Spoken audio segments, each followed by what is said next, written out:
Hello students, आज जानेंगे processing की परीक्षाओं में पूछे जाने वाले अतिलिखित प्रश्नों के उत्तर। तो कुछ प्रश्नों के उत्तर हम आपको बता चुके हैं और कुछ प्रश्नों के उत्तर जो है अब आपको बताएंगे। तो आओ सबसे पहले जानते हैं कि कौन कौन से क्वेश्चंस आ सकते हैं। तो पहला क्वेश्चन जो है आपसे अक्सर पूछा जाता है हैंड रिफ्रैक्टोमीटर के बारे में।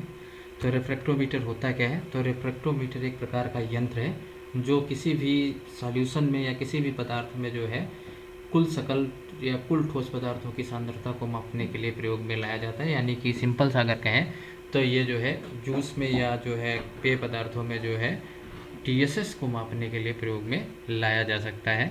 यह प्रकाश के अपवर्तन के सिद्धांत पर कार्य करता है। तो आपको पता है प्रकाश का अपवर्तन का सिद्धांत, जब कोई किरण जो है सघन माध्यम से विरल की ओर और विरल माध्यम से सघन की ओर जाती है। अगर विरल से सघन की ओर जा रही है तो अपने जो है मेन जो है एक्सिस की ओर झुक जाती है, और जब सघन से विरल से जाती है तो फैल जाती है। तो इसी सिद्धांत पे ये कार्य करती है और उसी के आधार पे हम किसी भी जो है घोल के अंदर जो है माप लेते हैं कि कितना जो है इसका टीएसएस है। तो प्रत्येक रिफ्रैक्टोमीटर जो है वो विशेष रूप से किसी भी वस्तु की सांद्रता को मापने के लिए डिजाइन किया जाता है।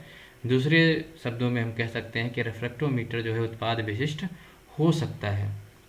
तो ये जो रिफ्रैक्टोमीटर है एक निश्चित तापमान पे कार्य करते हैं। ज़्यादातर कहा जाता है कि कमरे के तापमान पे ही जो है इनका जो है हम कैलिब्रेशन करना चाहिए और इनसे जो है डेटा लेना चाहिए। लेकिन गर्मियों में कमरे का तापमान बढ़ जाता है और ठंड में जो है कमरे का तापमान घट जाता है। इसीलिए करेक्शन फैक्टर्स भी इसमें लगाने पड़ते हैं। उसकी भी जो है एक चार्ट आती है, क्योंकि ये अति लघुत्तरीय है। तो इसमें आपको बस इतना लिखना है कि इसमें रिफ्रैक्टोमीटर जो है विशेष सीमा के भीतर ही काम करते हैं। इसीलिए सही प्रकार का चयन करने के लिए रिफ्रैक्टोमीटर खरीदते समय यह अत्यंत महत्वपूर्ण है कि हम वैसा ही रिफ्रैक्टोमीटर खरीदने जो हमें माप के लिए काम में लाना है। अब तापमान नमूने के एक रिफ्रैक्टोमीटर की रीडिंग की सटीकता को प्रभावित कर सकता है। तो अगर आप तापमान, जैसे हमने बताया था आपको, तापमान जो है अगर आप कहीं पर रीडिंग ले रहे हैं रिफ्रैक्टोमीटर से तो तापमान उसकी सटीकता को प्रभावित करेगा। इसीलिए जो करेक्शन टेबल है उससे जो है हम ऐड या सब्सट्रैक्ट करके जो है उस वैल्यू को लगा सकते हैं और उससे जो है सही जो है हम कुल ठोस पदार्थों की सांद्रता को माप सकते हैं। इसीलिए अगर हम ऑटोमेटेड रिफ्रैक्टोमीटर खरीदें जो खुद ही अपने आप जो है करेक्शन फैक्टर को ऐड या सब्सट्रैक्ट कर लेते हो तो ज़्यादा सटीक माप हम कर सकते हैं। इसके अलावा रिफ्रैक्टोमीटर जो है हैंड रिफ्रैक्टोमीटर से लेकर के मशीनरी रिफ्रैक्टोमीटर तक बाज़ार में उपलब्ध हैं। और ये रिफ्रैक्टोमीटर जो है टीएसएस के आधार पे जो है बहुत सारे ऐसे पौधे हैं, बहुत सारी ऐसी क्रॉप्स हैं, फसलें हैं जिनकी मैच्योरिटी पता लगाने के लिए भी प्रयोग में लाया जाता है। जैसे गन्ने का जो है 18 वृक्ष के आसपास मैच्योरिटी आ जाती है, परिपक्वता आ जाती है। तो आप ये रिफ्रैक्टोमीटर देख सकते हैं, ये हैंड रिफ्रैक्टोमीटर है। तो जब रिफ्रैक्टोमीटर में कोई भी पदार्थ नहीं डाला गया था तो यहाँ पे क्या करते हैं, यहाँ पे जीरो शो कर रहा है। आप यहाँ पे दो प्रकार के प्रकाश देख सकते हैं आगे वाले चित्र में, एक वाइट कलर का और दूसरा जो है ब्लू कलर का। तो जहाँ पे आपस में मिलते हैं वही इसकी रीडिंग होती है। तो रिफ्रैक्टोमीटर यूज करने से पहले हमें अच्छी तरीके से डिस्टिल वाटर से धुल लेना चाहिए और देख लेना चाहिए कि उनमें जो है टीएसएस की मात्रा 0 डिग्री ब्रिक्स है। तो अगर ऐसा है तो आपका रिफ्रैक्टोमीटर जो है सही है और उसके बाद जो है इसको प्रयोग में लाना चाहिए। तो इसमें उसको डालने के बाद हम सॉल्यूशन की एक बूंद डाल लेते हैं या ड्रॉप डाल लेते हैं। उसके बाद जो है हम इसके जो ऊपर का जो कवर है उससे अच्छी तरीके से ढक के जो है इसकी रीडिंग ले लेते हैं। और ध्यान रखना चाहिए हर सॉल्यूशन की रीडिंग लेने के बाद जो है हमें फिर से जो है कॉटन से अच्छी तरीके से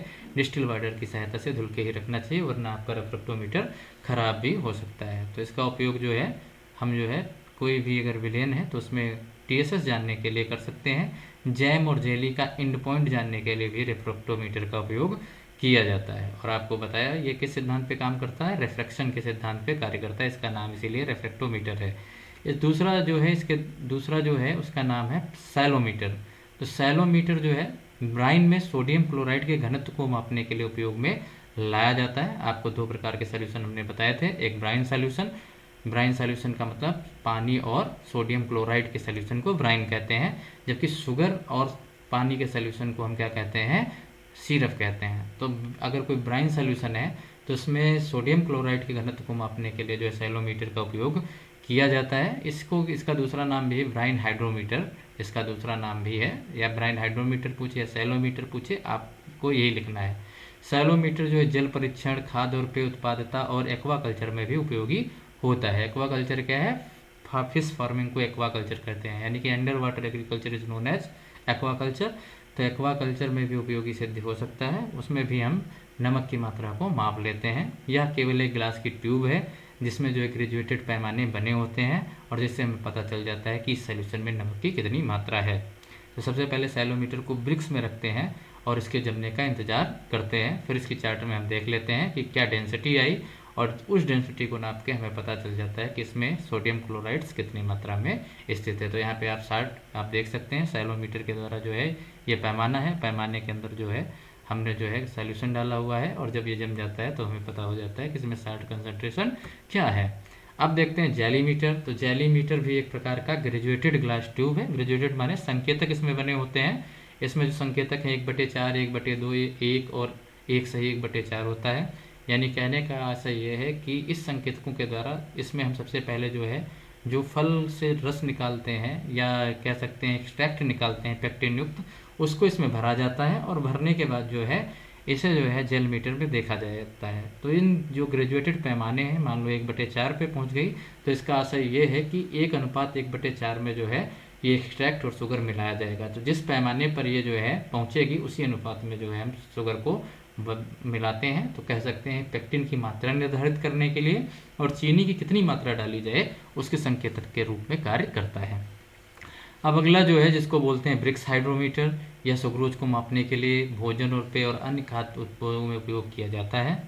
तो पहला जो था वो TSS नापता था, टोटल सॉल्युबल सॉलिड्स। तो टोटल सॉल्युबल सॉलिड्स बहुत सारे हो सकते हैं, उसमें शुगर मुख्य रूप से होती है। इसके बाद साल्ट्स हो सकते हैं, ऑर्गेनिक एसिड्स हो सकते हैं, अमीनो एसिड्स हो सकते हैं।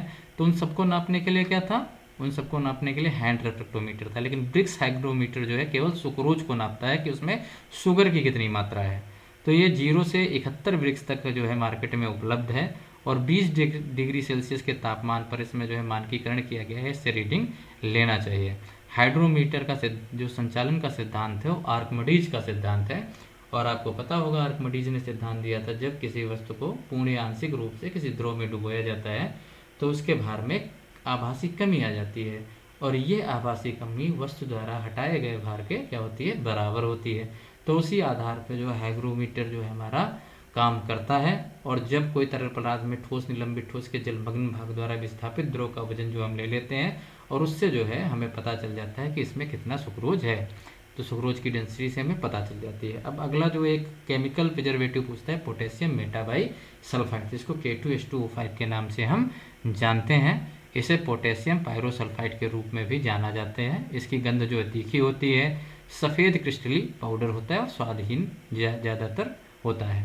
तो यहाँ पे अगर देखेंगे तो 2SO2 और 2KOH मिलके जो है इसका निर्माण करते हैं और फिर जो है ये जब हम भोज्य पदार्थ में मिला देते हैं तो फिर से जो है K2SO3 + SO2 में यानी पोटेशियम सल्फाइड और सल्फर डाइऑक्साइड में टूट जाता है।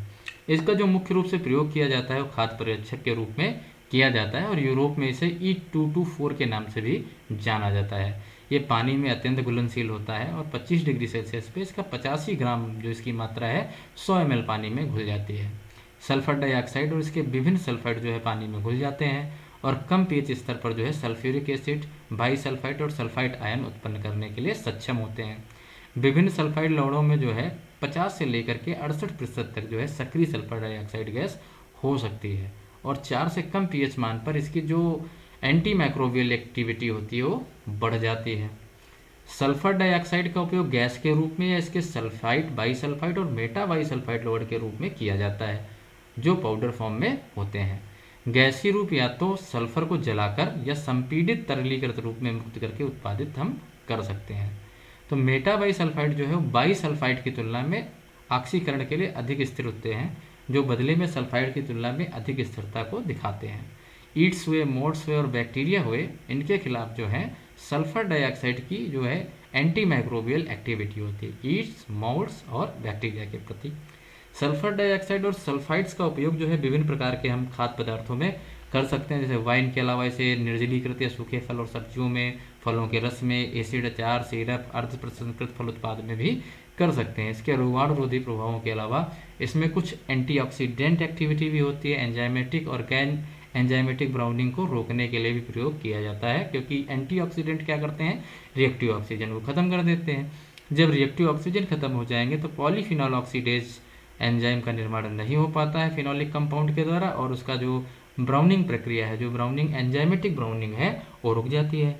और साथ ही साथ जो विटामिन सी है वो ज़्यादा समय तक जो है खाद्य पदार्थों में बनी रहती है।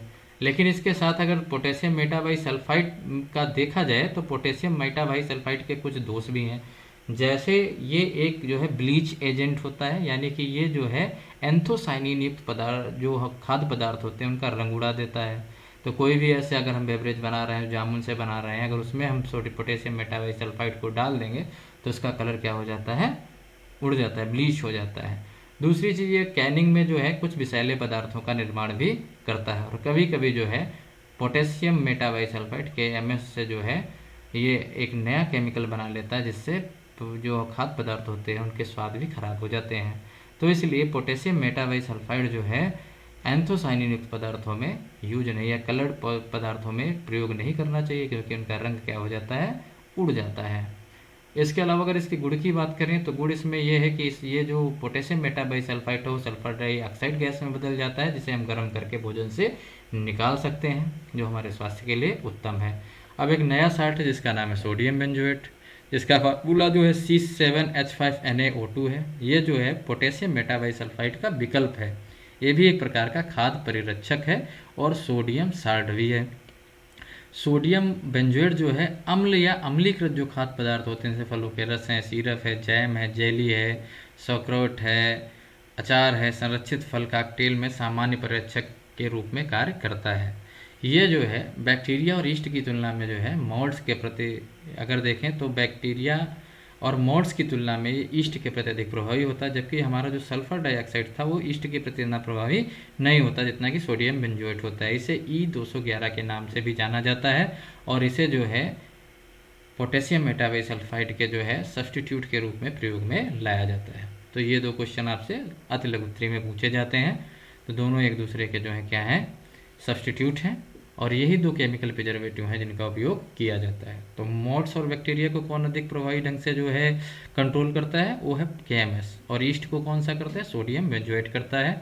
अगर आपसे पूछा जाए कलर्ड पदार्थों में किस परिरक्षक का यूज करोगे जो एंथोसाइनिन युक्त हैं, तो उसमें आप बताओगे सोडियम बेंजोएट, और कलरलेस में जो है पोटेशियम मेटाबाइसल्फाइड।